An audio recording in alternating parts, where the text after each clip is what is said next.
सुषमा की जुड़वा बेटियां सीता और गीता दोनों ही रंग रूप कदकाठी में बिल्कुल एक जैसी थी। आखिर ये दोनों थी भी तो जुड़वा, जिससे लोगों को ये भी पहचानना मुश्किल हो जाता था कि कौन सी बेटी कौन सी है।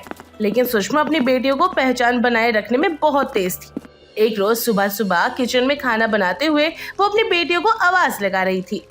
अरे ओ नालायक, कहाँ मर गई? सुबह से इन्हें उठा रही हूँ, लेकिन ये है कि उठने का नाम ही नहीं लेती है। अरे सुषमा, थोड़ी सी चीनी तो दे दे। सुबह सुबह चाय बनाने गई तो देखा चीनी ही खत्म थी। अरे रे विमला, तू भी सुबह सुबह चीनी दे दे, दूध दे दे करने आ जाती है। कभी कुछ बनाकर भी ले आया कर।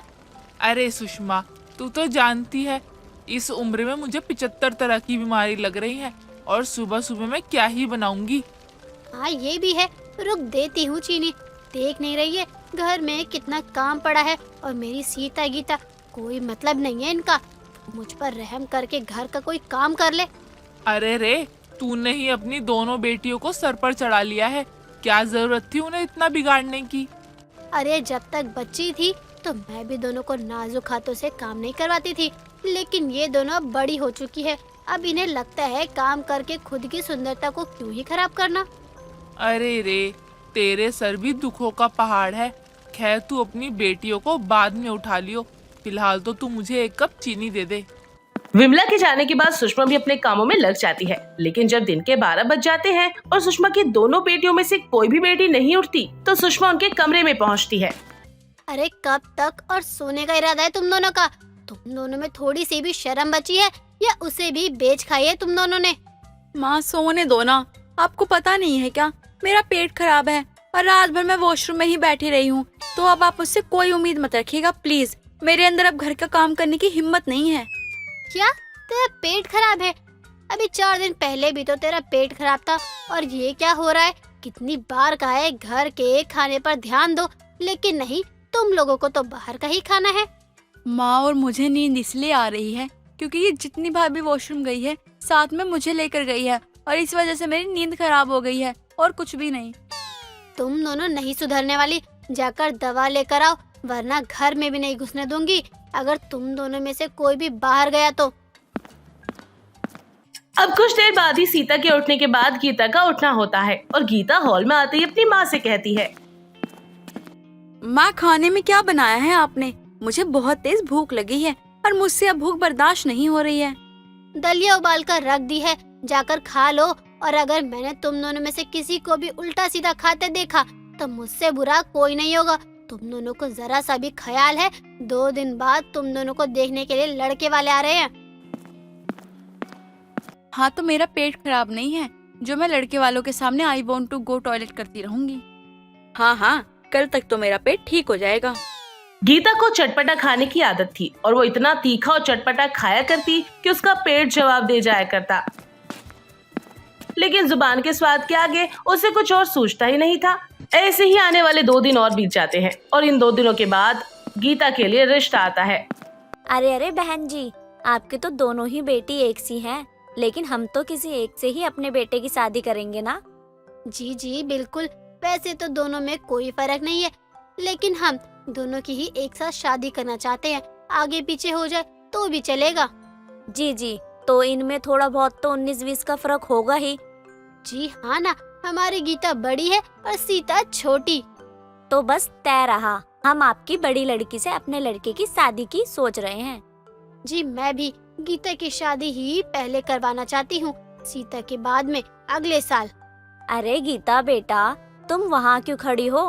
वो भी इतनी दूर। आप यहाँ बैठो हमारे पास, जरा मैं भी अपनी होने वाली बहू से 2-4 सवाल तो कर लूँ। हाँ जरूर कीजिए अब गीता से सवाल, तब तक मैं खाने पीने के लिए और कुछ भी लाती हूँ। सीता चल बेटा किचन में आ। अरे यार क्या करूँ मैं, मेरा तो पेट फिर से खराब होने वाला है। बस थोड़ी देर कंट्रोल कर लूँ, उसके बाद तो सब ठीक हो जाएगा। कितनी पढ़ी लिखी हो बेटी, खाना पीना बनाने जानती हो या नहीं? और घर की जिम्मेदारियों को निभा लोगी? अरे मुझसे कंट्रोल नहीं हो रहा है, 1 मिनट में अभी आई। अरे कहाँ जा रही हो? तुम ठीक तो हो ना? पेट में क्या हुआ तुम्हारे? तुमने हाथ क्यों रखा हुआ है? आई बस 2 मिनट, मुझसे कंट्रोल नहीं हो रहा है। इतना कहकर गीता जल्दी से वहाँ से चली जाती है और ये देख लड़के की माँ को बहुत अजीब लगता है। लेकिन थोड़ी देर में फिर से गीता वहाँ आती है और जैसी ही उठती है उसके पेट में फिर से गुड़गुड़ होने लगती है और गीता ऐसे ही कई सारे चक्कर काट लेती है, लेकिन उसका पेट ठीक नहीं होता।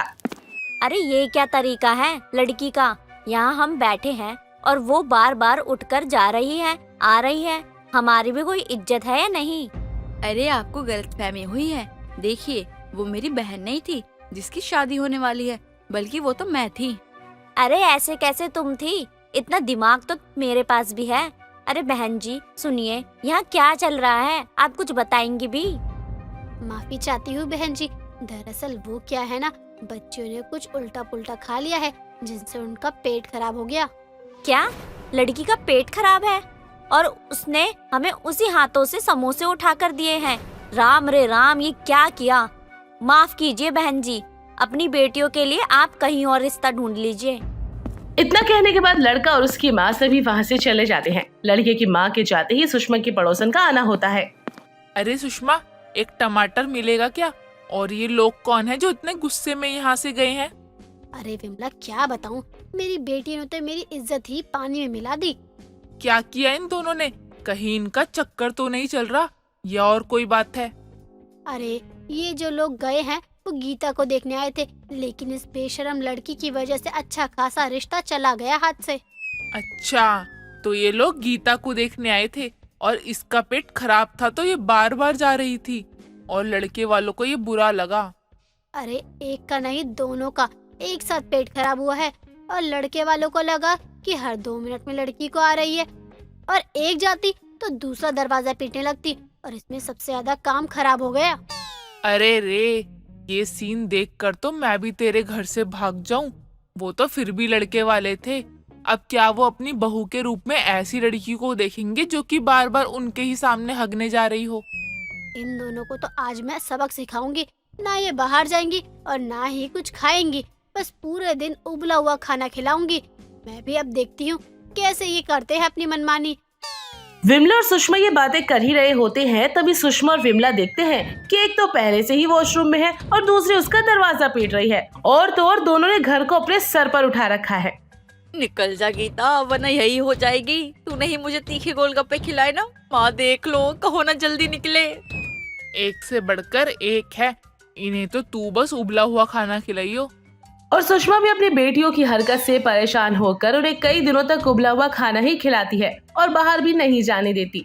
तब जाकर गीता और सीता बाहर का तीखा चटपटा खाना छोड़ देते हैं। शांति अपनी बेटी की शादी को लेकर बहुत परेशान थी, क्योंकि उसका बेटा बहरा था। कोई भी लड़की उससे शादी नहीं करना चाहती थी। शांति अपने घर में सर पर हाथ रखकर बैठी थी। तभी उसकी पड़ोसन कमला आती है और शांति को उदास देखकर कहती है, क्या हुआ शांति, तू ऐसे उदास क्यों बैठी है? कोई बात है तो मुझे बता। अरे इतने सालों की दोस्ती है हमारी, मैं तेरे किसी न किसी काम तो आ ही जाऊंगी। बता क्या हुआ है? क्या बताऊं कमला, मैं तो अपने बेटे की शादी को लेकर ही बहुत परेशान हूँ। उसकी शादी की उम्र निकलती जा रही है और बहरे होने की वजह से अब तक कोई लड़की नहीं मिल रही है। ये बात तो सच में बहुत परेशानी वाली है। मैं तो खुद भी यही सोचती हूँ कि कोई अच्छी लड़की आ जाए तेरे घर में, जो तेरे बेटे को और तेरे घर को अच्छे से संभाल ले, तो तेरी टेंशन भी दूर हो जाएगी। सोच तो मैं भी यही रही हूँ, लेकिन अब तक कोई मिली ही नहीं रही। अरे एक ही लड़का है मेरा, भगवान भी पता नहीं क्या सोचता है। मुझे तो ऐसा लगता है कि मैं अपनी बहू की शक्ल देखे बिना ही परलोक से धार जाऊंगी।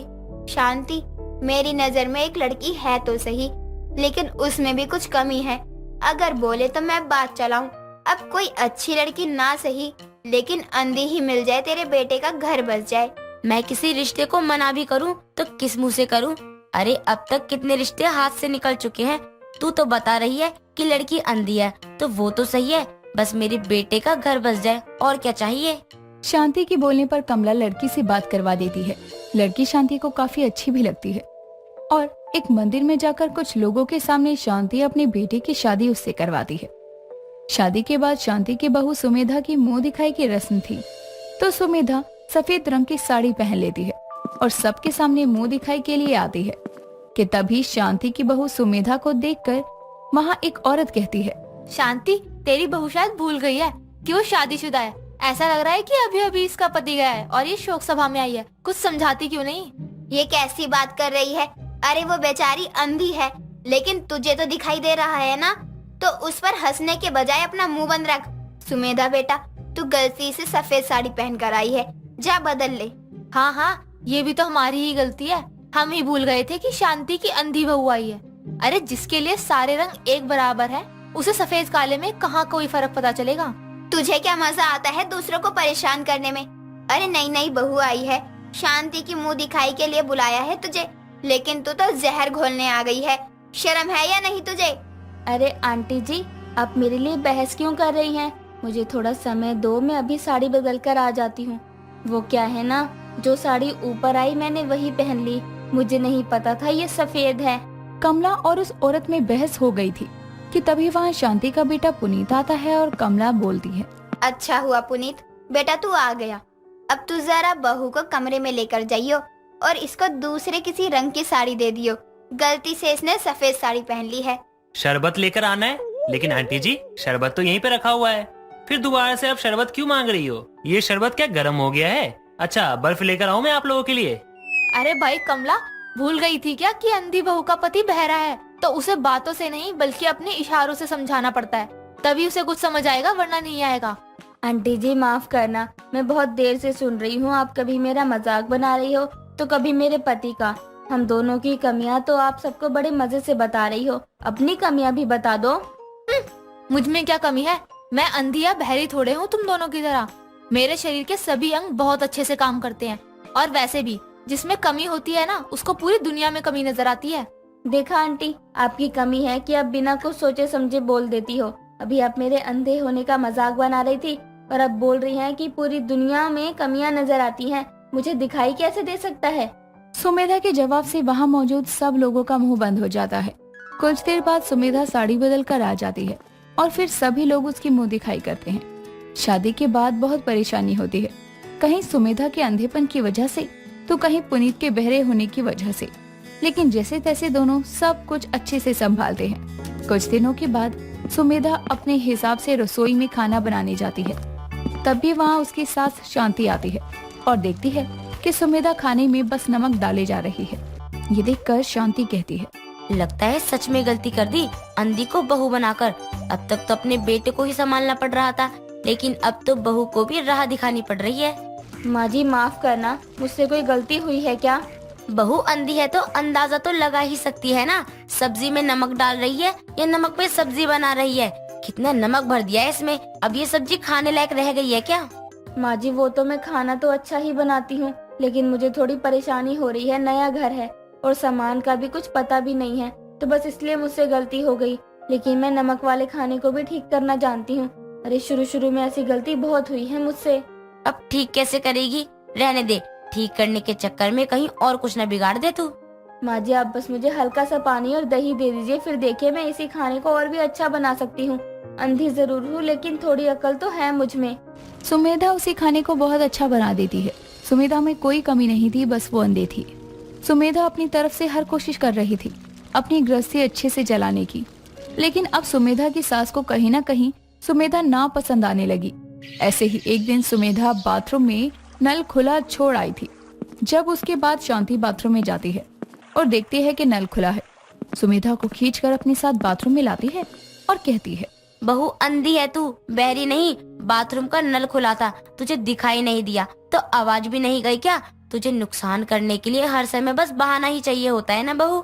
माँ जी मुझे लगा मैंने बंद कर दी है, लेकिन नहीं बंद हुआ नल, ये नहीं पता था। हाँ ये सब तो मुझे ही देखना है, क्योंकि तू तो अंधी है। अपना अंधी होने का रोना लेकर गलतियाँ करती रहे, बार बार नहीं समझाने वाली मैं तुझे, इसलिए ध्यान रखा कर। शांति सुमेधा को बहुत सुनाती है। ऐसे ही एक दिन पुनीत घर में बैठा था, तभी वहाँ वही औरत अपनी बहू के साथ आती है और पुनीत से कहती है, पुनीत बेटा, वो मेरे घर कल पूजा है, तो घर में सबको बोल देना पूजा में आने के लिए। आंटी जी चीनी चाहिए आपको? आप यहीं बैठो, मैं अभी लेकर आता हूँ। देखा बहू इसे, इसका तो ऐसे ही है, हम बोलते कुछ और है और इसका जवाब कुछ और ही आता है। अरे बहरा है तो शांत रहे ना, लेकिन इसे भी बोलना जरूर है। वो औरत अपनी बहू के आगे पुनीत का मजाक बनाने लगती है और ये सारी बातें सुमेधा सुन लेती है। सुमेधा सहारा लेते हुए वहाँ आती है और कहती है, अरे आंटी जी, आप बड़ी ढीठ हैं। पिछली बार कैसे आपको कितने अच्छे से समझाया था, भूल गई क्या? कोई बात नहीं, वापस समझा देती हूँ। मेरे पति का मजाक बनाने से पहले खुद को देख लो। अभी तो फिर भी कुछ नहीं बोल रही, आगे कभी मेरे पति का मजाक बनाया तो अच्छा नहीं होगा। सुमेधा कैसे अपने पति के लिए वहाँ पलटकर जवाब देती है।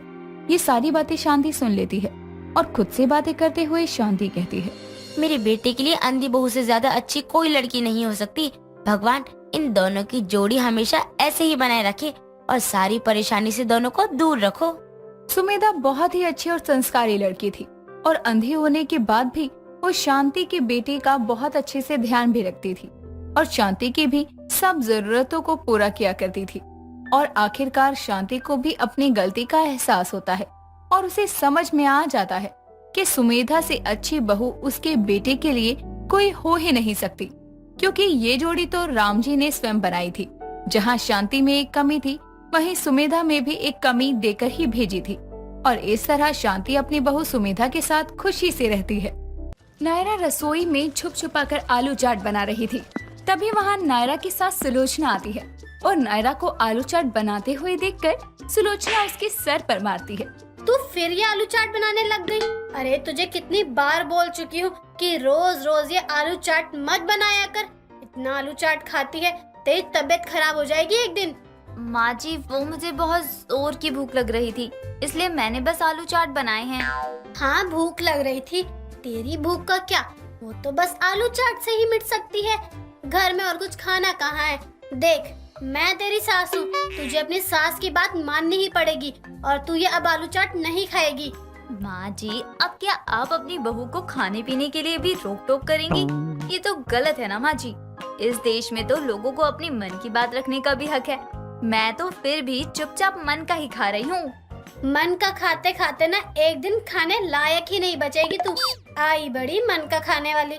माँ जी, आपको नहीं पता ना कि आलू चाट कितना अच्छा होता है, तभी तो आपको आलू चाट की इतनी भूख नहीं है।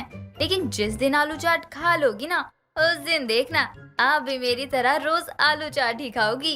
अरे कम दिमाग की लड़की, तू जब से शादी करके आई है इस घर में, तब से ये आलू चाट ही हमेशा बना रही है। शुरू में तो मैंने भी खाया था ना, मुझे तो इतना खास नहीं लगा ये। रहने दो माँ जी, मुझे पसंद है ना, मेरे लिए तो बस इतना ही काफी है। आज तो तूने बना लिया है ये आलू चाट, इसलिए मैं कुछ बोल नहीं रही हूँ। लेकिन कल से मेरे घर में आलू चाट बना लिया ना, तो देख मैं तुझे तेरे मायके छोड़ाऊंगी उसी समय। सुलोचना अपनी बहू को हमेशा ही आलू चाट खाने के लिए मना करती रहती है, लेकिन नायरा कभी भी अपनी सास की बात पर ज्यादा ध्यान नहीं देती और आलू चाट खाती रहती है। एक दिन मोहल्ले में आलू चाट बेचने वाले भैया आते हैं, जिन्हें देखकर नायरा उनके पास जाकर आलू चाट खाने लगती है। नायरा की आलू चाट को लेकर ऐसी भूख उसकी पड़ोसन रमा देखती है। अरे नायरा बहू, क्या हुआ? तेरी सास तुझे कुछ खाने को नहीं देती है क्या? मेरी सास मुझे खाने को तो सब देती है, लेकिन जो खाना मुझे पसंद है ना, उस पर रोक टोक करती है। मुझे आलू चाट पसंद है, लेकिन माँ जी हैं कि कभी मेरी सुनती ही नहीं। बेचारी नायरा घर का सारा काम करती है, अपनी सास का इतना ध्यान रखती है, कोई शिकायत का मौका नहीं देती, लेकिन फिर भी इसकी सास की खाने तक में रोक टोक करती है। क्या हुआ आंटी, आप ऐसे क्यों शांत हो गई? आओ आओ, आप आलू चाट खाओ ना। बहू, तुझे आलू चाट बहुत पसंद है ना, एक काम कर, तू ही खा। नायरा आलू चाट खा ही रही थी कि तभी वहाँ पर रमा भी खड़ी थी और सुलोचना आ जाती है। अब अपनी बहू को आलू चाट खाती देखकर सुलोचना को बहुत ज्यादा गुस्सा आता है। तुझे चैन नहीं है क्या? रख, अरे रख, जब देखो आलू चाट खाती रहेगी। अरे सुलोचना बहन, अच्छी बात नहीं है ये, अपनी बहू को खाने पीने के लिए भी रोक टोक तो मत करो ना। तो किसने कहा कि मैं अपनी बहू को खाने पीने के लिए टोकती हूँ? मैं क्या पागल दिख रही हूँ? माँ जी, ये रोकना टोकना नहीं तो क्या है, आप मुझे रोक ही तो रही है ना आलू चाट खाने से। तू चुप कर, तुझे बीच में बोलने के लिए किसने कहा? तुम बड़ी ही किस्मत वाली हो सुलोचना बहन जी, इतनी समझदार और शांत बहू मिली है। यही कोई तेज चालाक मिल जाती तो लेने के देने पड़ जाते तुम्हारे। तो मुझसे ऐसे क्यों बात कर रही हो रमा बहन? मैंने ऐसा भी क्या कर दिया जो तुम इतनी गुस्सा हो? तुम्हारी बहू को आलू चाट खाना इतना पसंद है और तुम हो कि उसे आलू चाट खाने नहीं देती, ये क्या कोई अच्छी बात है?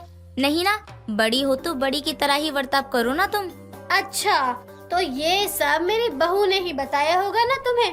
कोई बात नहीं, मैं कोई सफाई नहीं दे रही हूँ। और बहू तू चल घर में, पता नहीं क्या क्या लोगों को मेरे बारे में बोलती रहेगी। चल घर में।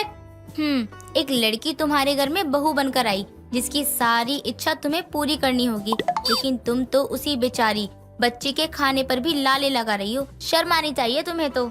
रमा की बात सुनकर सुलोचना को बहुत ज्यादा गुस्सा आता है, लेकिन अपनी सास को बाहर वालों से सुनता हुआ देखकर नायरा भी अपनी ही गलती का एहसास नहीं कर रही थी। वो अब भी ऐसे ही रहती है। नायरा के रोज रोज आलू चाट खाने से उसका वजन भी काफी ज्यादा बढ़ रहा था। एक दिन नायरा अपने कमरे में बैठकर आलू चाट खा रही थी। तभी नायरा का पति मोहित आता है और वो नायरा को देखकर हंसने लगता है। अरे नायरा, तुम बेड पर बैठी हो, मुझे तो लगा कंबल पड़ा है। अरे आपको कंबल और मुझ में कोई फर्क नहीं नजर आता क्या? मैं आपको कंबल दिखती हूँ? यहाँ 2 कंबल पड़े हो, इतनी जगह तुमने ले रखी है। अरे तुम कितनी फूलती जा रही हो, थोड़ा तो सोचो अपने बारे में। इतनी मोटी हो जाओगी तो तुम्हें ही दिक्कत होगी। मैं इतनी भी मोटी नहीं हूँ। हाँ, आपको ऑफिस में दिन भर पतली दुबली लड़कियां ही दिखती होंगी ना, तभी आपको मैं मोटी लग रही हूँ। मुझे तो लोग खाते पीते घर की कहते हैं। ये बात तो तुम सही कह रही हो। मेरे ऑफिस में लड़कियों का फिगर तो है, लेकिन पहले तुम्हारा भी फिगर बहुत अच्छा हुआ करता था, पर अब तो तुम गुब्बारा बन गई हो। आपको मैं गुब्बारा नजर आती हूँ? अरे आपको तो मैं बुरी ही लगूंगी ना। नायरा, तुम बिना बात के ही तमाशा बना रही हो। तुम खुद को देखो ना, कितनी मोटी हो रखी हो तुम। और तुमने ही बोला था कि मेरे ऑफिस की लड़कियां पतली हैं, तो मैंने हामी भर दी, पर अब तुम इस बात पर गुस्सा हो रही हो। मोहित नायरा का काफी मजाक बना रहा था, जिससे नायरा को काफी ज्यादा बुरा लगता है। नायरा रोते हुए वहाँ से चली जाती है। कुछ देर बाद नायरा वापस अपने कमरे में आती है तो देखती है कि मोहित फोन पर बातें कर रहा था। तुम तो सच में बहुत अच्छी हो, तुम्हें देखकर तो कोई भी लड़का पागल हो जाए। मैं तो खुद यही सोचता हूँ कि तुम कैसे मिल गई। मोहित की बात सुनकर नायरा हैरान हो जाती है। मोहित जी तो शायद किसी लड़की से बात कर रहे हैं, और उनकी बातों से तो यही लग रहा है कि इन्हें कोई दुबली पतली लड़की पसंद आ गई है।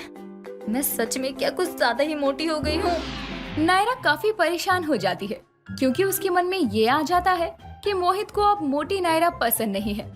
इसीलिए अब नायरा आलू चाट खाना कम कर देती है और खुद के वजन पर ध्यान देने लगती है। ऐसे ही सुबह सुबह नायरा छत पर कसरत कर रही थी, तभी वहाँ उसकी सास सुलोचना आती है। अरे यह सूरज कहाँ से निकला है? आज मेरी बहू नायरा जो छत पर कसरत कर रही है। नायरा, सब ठीक तो है ना बहू? कोई दिक्कत परेशानी तो नहीं है ना? नहीं नहीं माँ जी, सब ठीक है। बस वो क्या है ना, मैं थोड़ी ज्यादा मोटी हो गई ना, इसलिए। मोटी ज्यादा हो गई है? ये बहू तुझे आज पता चला? तब याद नहीं आया जब तेरी भूख बस आलू चाट खाने से ही खत्म होती थी? तब तो बड़े चटाके लेकर आलू चाट खाती थी ना तू? माँ जी वो मोहित जी। मोहित क्या बहू? मोहित ने क्या किया? बोलना साफ साफ, क्या बोलना चाहती है? मोहित जी का किसी के साथ चक्कर चल रहा है माँ जी। मैंने खुद उनकी बातें सुनी थी। फोन किसी से फोन पर हंस हंस कर बातें कर रहे थे। नायरा की बात सुनकर वो दोनों नीचे जाती हैं और सुलोचना मोहित को आवाज लगाकर बुलाती है। अरे क्या हुआ माँ, आप इतनी आवाज लगाकर बुला रही हो? मेरी नींद भी खराब कर दी। यहाँ तुझे सोने की पड़ी है और वहाँ तेरा बाहर किसी के साथ चक्कर चल रहा है। मेरा कोई चक्कर नहीं है। आपको ये किसने बोल दिया? उस दिन मैंने आपकी बातें सुनी थी। आप किसी लड़की से बड़ा हंस हंस कर बातें कर रहे थे, और ये भी तो बोल रहे थे ना कि तुम कैसे मिली। हे भगवान, नायरा तुम पहले तो मेरी पूरी बात सुनती नहीं हो। अरे वो मेरे ऑफिस में है, वो किसी लड़के से प्यार करती है, लेकिन वो नहीं करता उससे प्यार। बस इसलिए मैं बात कर रहा था, बोल रहा था कि तुम इतनी सुंदर हो तो तुम्हें कोई भी मिल जाएगा। अच्छा चलो जो भी हो, इसी बहाने बहू की आलू चाट खाने की भूख तो खत्म हुई। मोहित की सफाई से नायरा का शक तो दूर हो जाता है, लेकिन अब तो आलू चाट खाना वो बंद कर देती है, क्योंकि अब वो मोटी नहीं होना चाहती थी।